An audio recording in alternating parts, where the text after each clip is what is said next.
বন্ধুরা, এই মুহূর্তে যে ভিডিওটি আমি আপনাদের সামনে দেখাতে চলেছি বা বলতে চলেছি সেটিকে দেখে আপনাদের মনে অনেক খুশি আসবে, কেননা এদের সাথে এরকমটাই করা উচিত। আমার হিসাবে আপনাদের মতামতকে অবশ্যই লিখে জানাবেন। তার আগে একটা ছোট্ট রিকোয়েস্ট যে প্লিজ আগে ভিডিওটিকে থাকা লাইক করুন আর চ্যানেলটিতে নতুন হলে সাবস্ক্রাইব।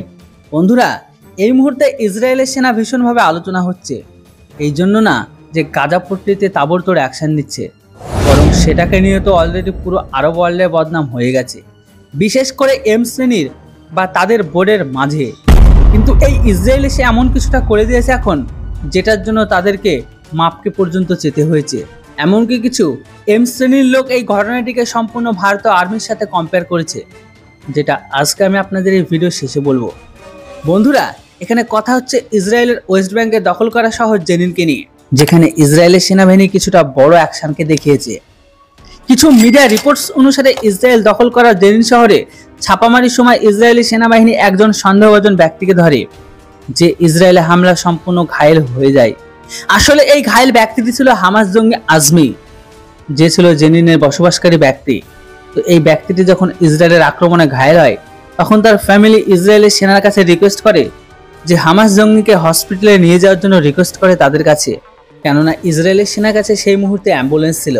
কিন্তু ইসরায়েলের সেনাবাহিনী সেই হামাস জঙ্গিটিকে তাদের অ্যাম্বুলেন্সে নেওয়ার বদলে গাড়ির বনেটের ওপর বেঁধে দেয় আর তাকে এইভাবে বেঁধে হাসপাতালে নিয়ে যায়, যেটি একরকম মানবাধিকার উল্লঙ্ঘনের রূপে পড়ে।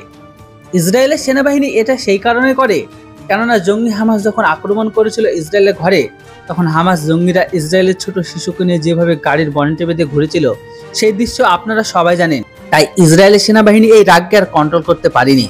কিন্তু এই পুরো ঘটনার কেউ একটি ভিডিও বানিয়ে এটিকে পোস্ট করে দেয়, ব্যাস, যেটি কয়েক মিনিটের মধ্যে ভাইরাল হয়ে যায় হু হু করে। তারপরে বিশেষ করে এমবোর্ডের ব্যক্তিগুলো ইসরায়েলের সেনাবাহিনীকে গালি দেয়, বিশেষ করে আরব দেশগুলো তো অন্যদিকে পূর্ব পাখিরা। এটাকে দেখে ইসরায়েলের সেনাবাহিনী তৎকাল অ্যাকশন নিয়ে প্রথমে জঙ্গি হামাসের ফ্যামিলির কাছে ক্ষমা চায়, আর সেই ঘটনায় ভেরিফাই করে সেই সমস্ত সেনাদের শিক্ষা দেওয়ার ব্যবস্থা করে। এর সাথে সাথে জঙ্গি হামাসের ফ্যামিলির ক্ষতিপূরণও পাবে। তো এবার কথা হচ্ছে যে এই ইসরায়েলের ঘটনাকে নিয়ে এবার ভারতের আর্মিকে কেন টানা হচ্ছে। বন্ধুরা, আপনাদের 9 এপ্রিল 2007 সালের সেই সকালের ঘটনা নিশ্চয়ই মনে আছে বা শুনেছেন, যখন ভারতীয় সেনাবাহিনী কাশ্মীরের ভেতরে এক পাথরবাজ ব্যক্তিকে সেনাবাহিনীর জিপে বেঁধে গোটা কাশ্মীর ঘুরিয়েছিল। মনে হচ্ছে আপনারা ভুলে গেছেন। এই ছবিটিকে দেখুন, আপনাদের সব মনে পড়বে। এটা সেই ছবি যে ঘটনার পরে ঘাটিতে সেনার ওপর পাথর ছোড়া বন্ধ। এই ঘটনাকে নিয়ে সেই সময় এমবোর্ড বা মাদারবোর্ডের ব্যক্তিগুলো খুব গালি দিয়েছিল সেনাকে।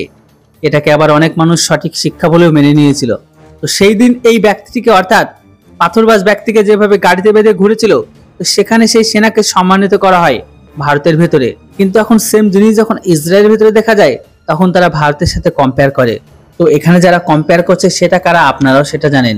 তো তারা হয়তো জানে না সেদিন সেই মেজর প্রচুর সেনাবাহিনীর প্রাণকে বাঁচিয়েছিল সেই পাথরবাজিকে তার গাড়িতে বেঁধে।